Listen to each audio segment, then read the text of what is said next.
ನೆಚ್ಚಿನ ನಾಯಕ ಹಾಗೂ ಮುಸ್ಲಿಂ ಜನಾಂಗದ ನಾಯಕ ಶ್ರೀ ಜಮೀರ್ ಅಹಮದ್ ಖಾನ್ ಅವರನ್ನು ತಗೋಬೇಕಾಗಿತ್ತು. ಮೊದಲನೇ ಪಟ್ಟಿಯಲ್ಲಿ ಬರಬೇಕಾಗಿತ್ತು, ಬರಲಿಲ್ಲ. ಹಾಗೂ ನಮ್ಮದು ಬೇಡಿಕೆ ಜಮೀರ್ ಅಹಮದ್ ಖಾನ್ ಸೇರಿ 5 ಸಚಿವರನ್ನು ಮಾಡಬೇಕಾಗಿದೆ. ನಮ್ಮ ಮುಸ್ಲಿಂ ಬೇಡಿಕೆ ಇದೆ.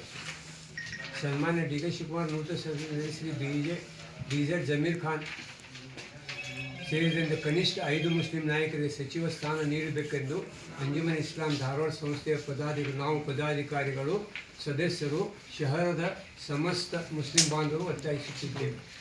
ಶ್ರೀ ಜಮೀರ್ ಅಹಮದ್ ಖಾನ್ ಪಕ್ಷ ವಿರೋಧಿ ಚಟುವಟಿಕೆ ಮಾಡಿದ್ದಾರೆ ಎಂದು ಸಚಿವ ಸ್ಥಾನ ತಪ್ಪಿಸಿ ಅವಮಾನಿಸುವ ಕುತಂತ್ರ ನಡೆದಿದೆ.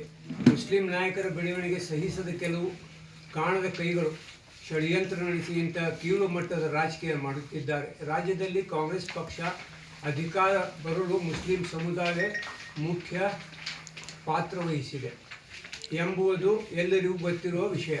ರಾಜಕೀಯವಾಗಿ ಬೆಳೆಯಬಾರದೆಂದು ಕುತಂತ್ರಗಳನ್ನು ನಡೆಸುವುದು ರಾಜಕೀಯದಲ್ಲಿ ಸಾಮಾನ್ಯ. ಆದರೆ ಅದನ್ನೇ ಮುಖ್ಯ ನೆಪವಾಗಿಟ್ಟುಕೊಂಡು ಅವರಿಗೆ ಸಚಿವ ಸ್ಥಾನ ನೀಡದೇ ಇರುವುದು ರಾಜ್ಯದ ಮುಸ್ಲಿಂ ಸಮುದಾಯಕ್ಕೆ ತೀವ್ರ ಅಸಮಾಧಾನ ಉಂಟು ಮಾಡಾಗಿದೆ. ಆದ್ದರಿಂದ ಸನ್ಮಾನ್ಯ ಶ್ರೀ ಡಿ ಕೆ ಶಿವಕುಮಾರ್ ಅವರು ನೂತನ ಸಚಿವ ಸಂಪುಟದಲ್ಲಿ ಶ್ರೀ BZ ಜಮೀರ್ ಅಹಮದ್ ಖಾನ್ ಸೇರಿದಂತೆ ಇನ್ನೂ 5 ಜನ ಮುಸ್ಲಿಂ ನಾಯಕರಿಗೆ ಮಂತ್ರಿ ಸ್ಥಾನ ಕೊಡಲೇಬೇಕೆಂದು ನಾವು ಆಗ್ರಹಿಸ್ತಾ ಇದ್ದೇವೆ.